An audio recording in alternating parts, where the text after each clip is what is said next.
Hey everybody, this is Tazalon out in the Texas heat to bring you a video that I think is going to be much appreciated. Hopefully what we show you is something that you all do to your cars at some point or else have somebody do for you. Because what I'm talking about is cleaning the drain filters for your top. We've all seen several people over time post in the forums about having wetness down in the carpet or dampness, and it's most likely caused because you didn't clean your drain filters and they completely clog up, and then when you're driving in the rain or you wash your car, the water that should run down and out a little hole ends up overflowing the filter basket and it goes down inside your car. It's a huge problem and the source of rust that is forever talked about in the MX-5 communities, where they've had similar setups for 30 years now, literally. So let me show you what happens here. Whether your top is up or down, and I have a flashlight because I'll use that just to help shine on what we're doing later. Whether your top is up or down, water comes off your car and it's channeled here. You can see right here, there's a hole, okay? Water goes down this hole, and there's a filter basket down here, a little sponge filter, and then there's a tube that goes down through and out through the bottom of your car. The filter basket over time will get clogged up with things that you would think are impossible. You get whole leaves and things down in there, and eventually, if it's not cleaned, it will cause the water to overflow the basket, and then that can cause long-term problems with the interior of your car. So what we're going to do is show you the easy way to do this. I know I have a friend named Brent, has a 124 here in Texas. He does it the hard way. You can do it without taking your car apart at all. If you move your seat up, position the top just right, and you can actually from the inside reach around and be a contortionist to go down and pull these out without taking any plastic off your car. It's a lot harder to do it that way. So what I'm going to do is show you the easy way. So first step. So your car, the top needs to be right in here. I'll show you once we get inside a little bit more exactly where it has to be to do this easily. You don't want it all the way up. You don't want it all the way down. You do want to move your seat forward as well as lean it forward. It doesn't go forward very far, but every little bit helps. So the first thing you want to do is pop off your door sills. This is very simple. Just basically squeeze in, lift up. There, your door sill is off. Now, second step, you see 3 little pop rivets right here? We have to pull those out with your fingernails. If you have trim removal tools, they'll actually have like a little wedge-shaped tool that can pull that out. I'm going to let Jennifer do it because her fingernails are better than mine are. Man, the ones on Saxy are easier, honey. Yeah, he's done those before. Do you want me to get the trim removal tool? Or do you got it? No, not yet. You might want to get a small flat type screwdriver. There we go. Okay. There. Let's show them on the next one, because if you notice, that one right here is smaller than the other ones. So you take your fingernail and you put it down here like this, and it can slip under there and that'll pop out like it just did. Then you pop it out and it just pulls out after that. And then it'll just pull out. So the way these things work, when they're pulled out, you can see this one has like 1/8 of an inch where it pops out. They have little plastic pieces right here that squeeze down. When this is out, they can squeeze down because of the way it's shaped. That lets you pull it out. When you reinsert it and push this back in, there's a wider piece here on the post where now they can't press down at all, and so they're caught on wherever they are. These, by the way, if you lose one of these and go to the Dodge dealer, it's going to be $3 to $6 a piece.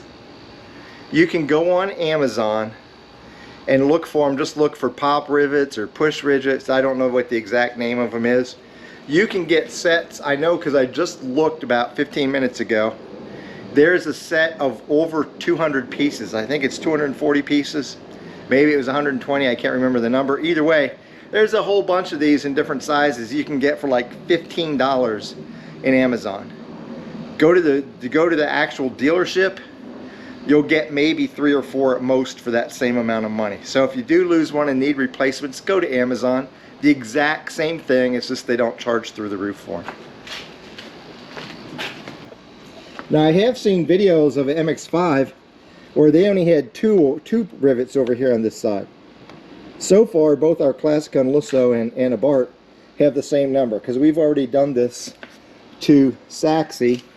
We use that as kind of a training on how we're going to video it and talk about it, and now we're showing you on Etsy, so hopefully we don't look like incompetent fools right now.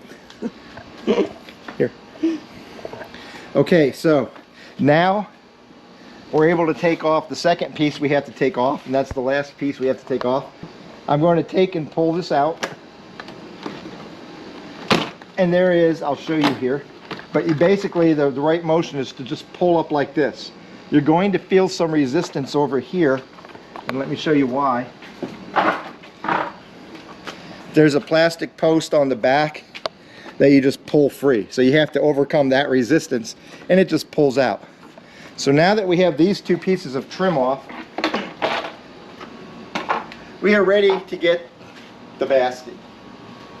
And let's see if we can show you where it's at. You might want to get over on the other side right now. I might add, if you're looking at the wiring and stuff that we uncover, because we have a stereo in our cubby holes and we have the wind deflector, the stereo has wires on this side, the wind deflector has wires on that side. You may see some wires underneath these trim that you don't see on your car. It's not because your car is defective, it's because of some of the mods we've done on our car. We have some extra wiring that you won't have on yours.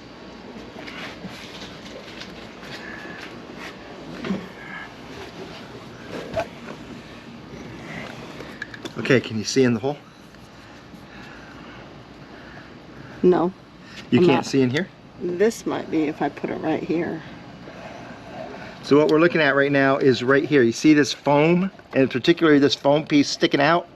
That is the basket we're going to have to pull out. So I'm going to show this a little better.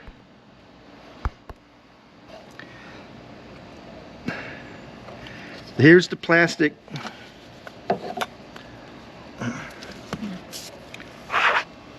The plastic piece we have to press down on. Now,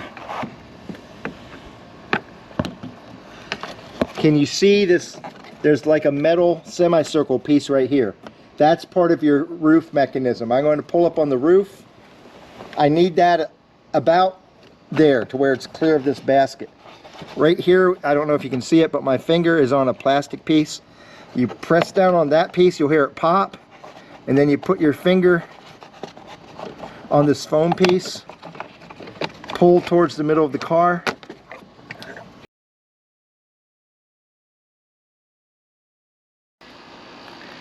Here is the plastic piece, just like it was in the car. I was this way in relationship to it. I was putting my hand in like this. There's another foam piece that comes up like this. What you have to do to get out of the car, you press down on this plastic piece. You will hear just a faint little click. Once you press down on that plastic piece, you're basically releasing this little cinch right here. Then you grab right on the foam piece and you pull directly out towards the interior of the car. So here's the side of the car. Up here, I'm the front of the car. I reach in, press down on here, grab this piece, pull this way, and it comes right out. Now, let's go out here. We can see what's in it. Ours aren't too bad.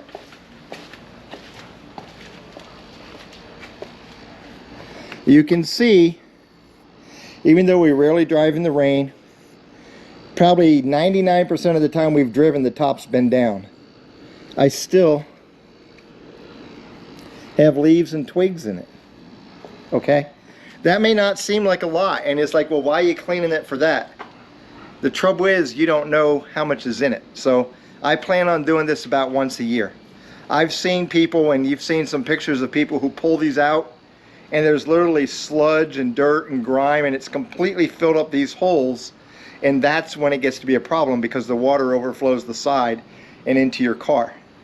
Now, if you think that's not worth the effort, let me take the next step and pull out the foam sponge, because I bet it's a little bit more dirty than the basket was.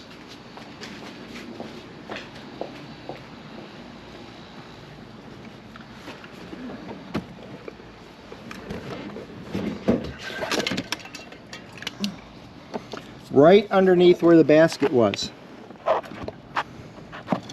Right in this hole. Here, now we need to put the top back up because the metal's in the way. Well, that shows a lot more. Okay. You can see the yellow foam sponge down there.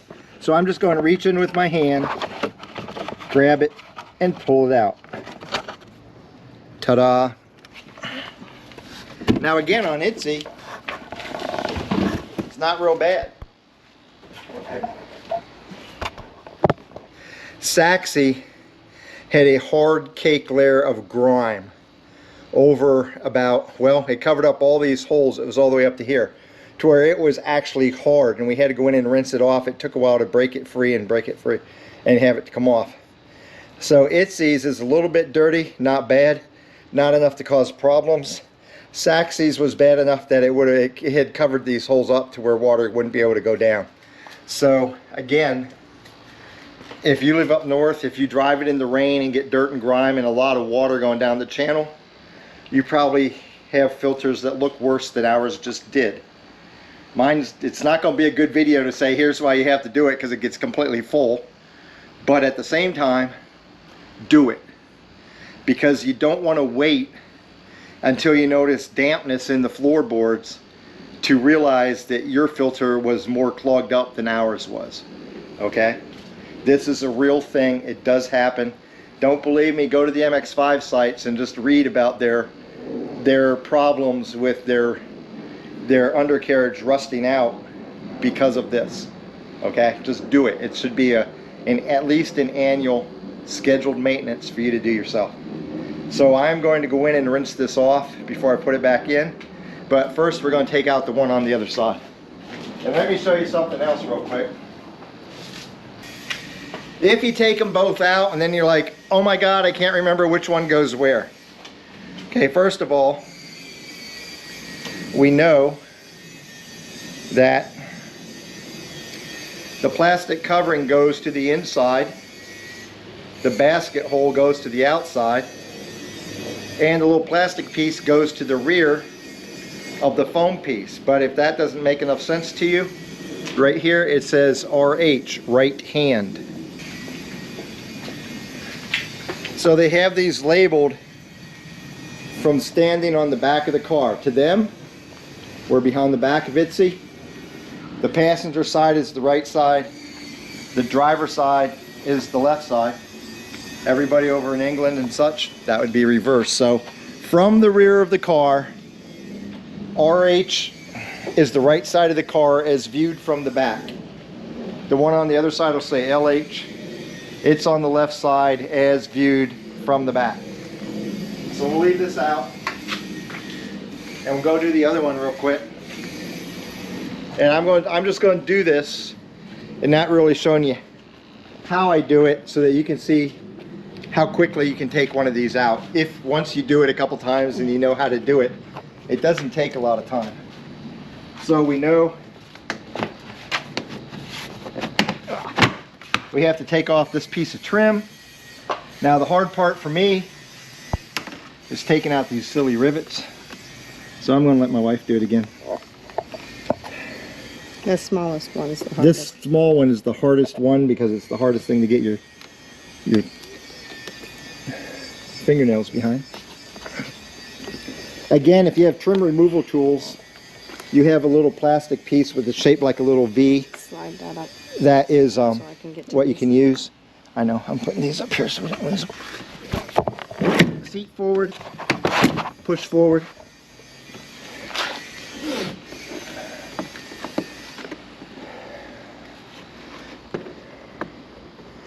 These bigger ones come out a lot easier because it's easier to get your fingernail under.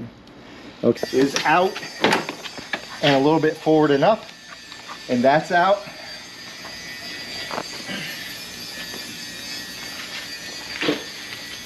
Now I want to raise my top up to about right here.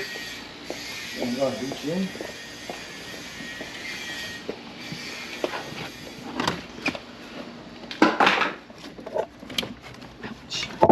I'm pressing down the tab. I'm pulling it out. And there we go. This and the foam just literally took me, taking everything apart and getting it, took me about 2 minutes. Again, there, you can see on this a little bit better. You see how it's caked up? You can see how some of the dirt's caking? Well, on Saxy's, that caking was an area about this big. So the basket wasn't bad on Saxy, but the sponge was caked up. Some people just go in and clean the basket and they don't realize that sponge is down there. That sponge is important to clean because it gets like this to where it's going to retard the free movement of liquid or water. Now on this one for Itzy, not very much, but you can see leaves, and there's actually 2 little pebbles. God knows where they came from, but they're there. And there's some, you'll see pictures of people where this is just it looks like sludge in there. So in our next step, we'll go inside. I'll show you how we clean these, and then we'll put it all back together.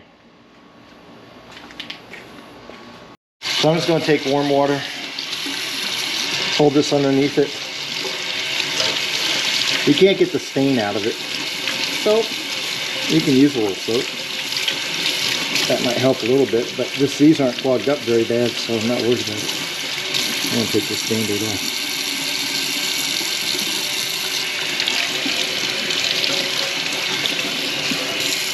You can see how even without any soap, this one came almost completely clean.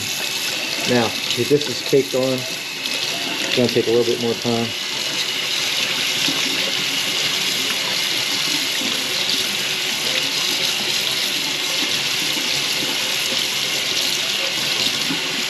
You don't really need to wait to dry these, so putting them back in a little damp isn't going to hurt the car. Every time you drive it in the rain, these get damp. You don't have to let them sit out overnight or anything like that. Just squeeze the water out of them.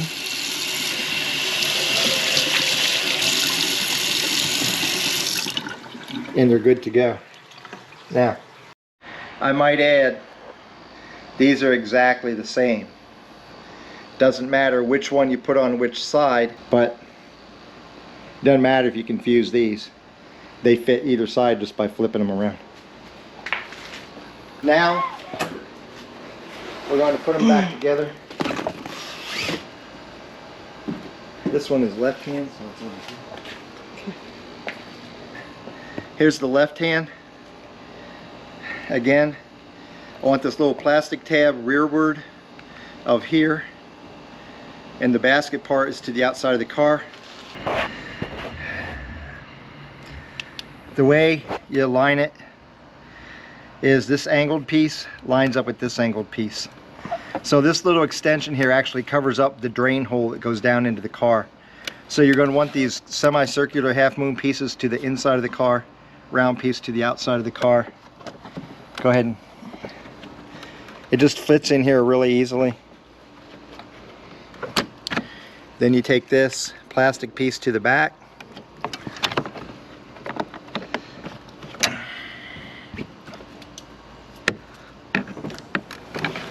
Whoops. You'll see the most annoying thing is your roof coming down just enough to where it gets in the way.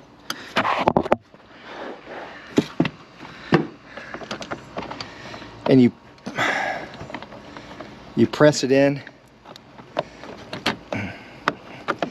So you hear a click. You have to hear it click. I heard a click. There's Hear it click, it's in.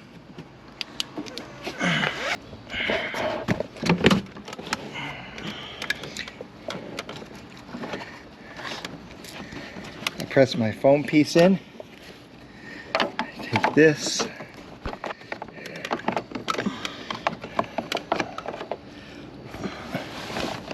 If your roof is down, it just won't slide in because the metal piece gets in the way.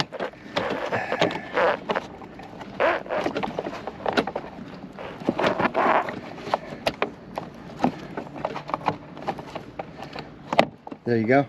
Sometimes if you press down on that little plastic tab, it'll make it go back in easier. So that's back in place.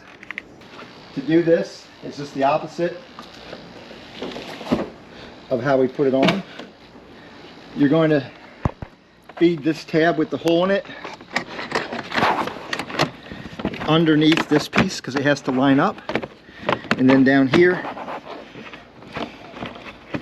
you're going to put this piece in. I have an extra wire I have to worry about here. I have to get into place. And we have this hole that we have to line up with. Where's that hole go? The wire's messing with it.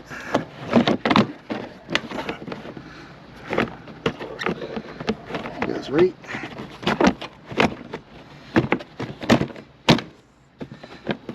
Like this. Okay, now we're ready to put the rivets back on. The easiest way, when these holes are lined up, you can take and push right here and that'll put that little peg in the right thing. So now we can put our rivets back in. Remember, the smaller rivet goes here. You just push it in, push that up to secure it. Push this in and then poke the middle. Push that in, poke the middle. Got one left. So while we were putting our driver's side back together, our camera decided to punt. It said it was too hot and it was shutting down, so hopefully the video captured. I put a thermometer out here.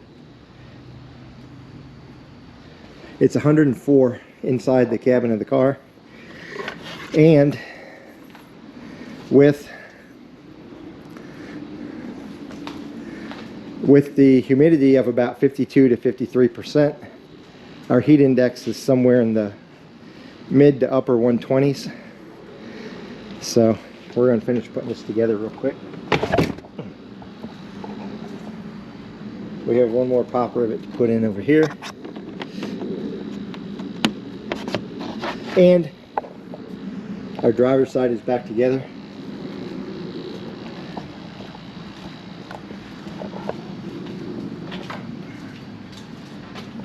So here goes the passenger side. You need to put... No, we do this first. Right. Now again, on your car you won't have this white cable because this is the cable for the stereo and our cubby holes, the speakers. You have to put this tab underneath, and we're going to get these holes roughly aligned, and then I'll be able to poke that piece in. And now we just need the rivets. Okay. So again, the smaller of the 4 rivets go in the door piece. You may have to work it just a little bit to get the holes lined up. I can't see them.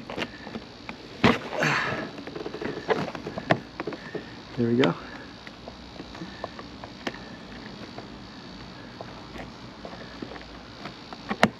In.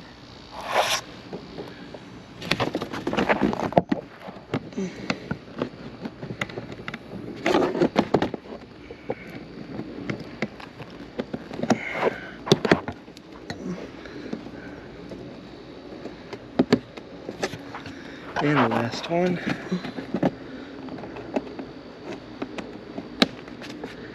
And we put our seats back. Did I hit you?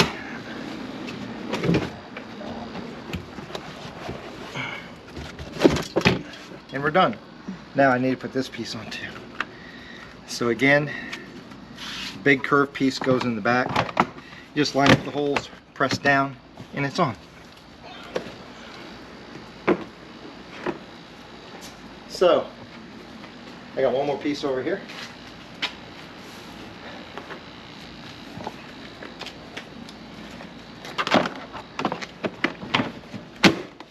Just snaps into place. Now on me. So again, Itzy's baskets weren't very dirty. There was more debris in Saxy's. Neither one of them was really bad enough to cause a problem at the time.